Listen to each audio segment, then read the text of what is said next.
χρηματοδότησης της συσκευής. Πάμε να αλλάξουμε τελείως θέμα τώρα. Πάμε στο φυσικό περιβάλλον. Αλληλεία, υδατοκαλλιέργειες, παραγωγή ενέργειας, εξόρυξη πετρελαίου, φυσικού αερίου, θαλάσσιες μεταφορές, τουρισμός. Είναι πολλαπλές οι πιέσεις που ασκούνται στο θαλάσσιο χώρο, εις βάρος μάλιστα και της διατήρησης των οικοσυστημάτων. Μέσω ενός ερευνητικού προγράμματος καταγραφής των δραστηριοτήτων αλλά και της βιοποικιλότητας, στο οποίο μετέχουν Πανεπιστήμιο Αιγαίου και Ελληνικό Κέντρο Θαλασσίων Ερευνών, προτείνεται η δημιουργία ενός δικτύου προστατευόμενων θαλάσσιων περιοχών.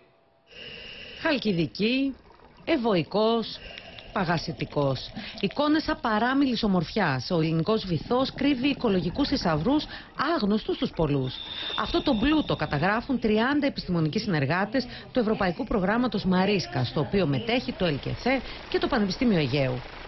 Τα λιβάδια της Ποσειδονίας αναδεικνύονται σε σημαντικό παράγοντα υγείας των θαλάσσιων οικοσυστημάτων. Η Ποσειδονία, η οποία είναι ένα από τα οικοσυστήματα προτεραιότητας που δίνει πάρα πολύ σημαντικές υπηρεσίες στον άνθρωπο. Κυρίως ασχοληθήκαμε με το κομμάτι που αφορούσε στις ανθρώπινες δραστηριότητες στη θάλασσα, στην περιοχή του Αιγαίου, με στόχο να μπορέσουμε να αποτυπώσουμε πιθανές συγκρούσεις με τα βασικά θαλάσσια οικοσυστήματα, έτσι ώστε να μπορέσει να υπάρξει προστασία στη συνέχεια.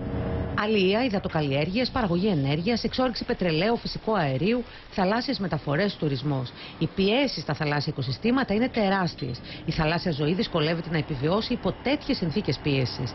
Τις επιπτώσεις νιώθουν και οι παράκτιοι ψαράδες, που διαπιστώνουν πως η υποβάθμιση του περιβάλλοντος μειώνει και τις ψαριές.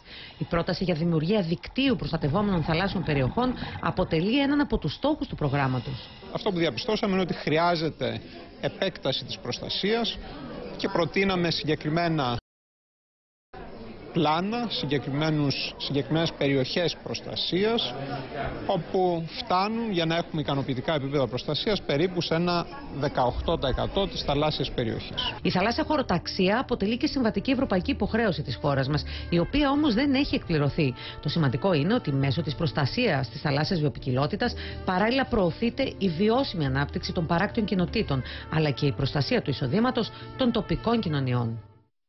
Πάμε να δούμε τώρα δύο περίεργες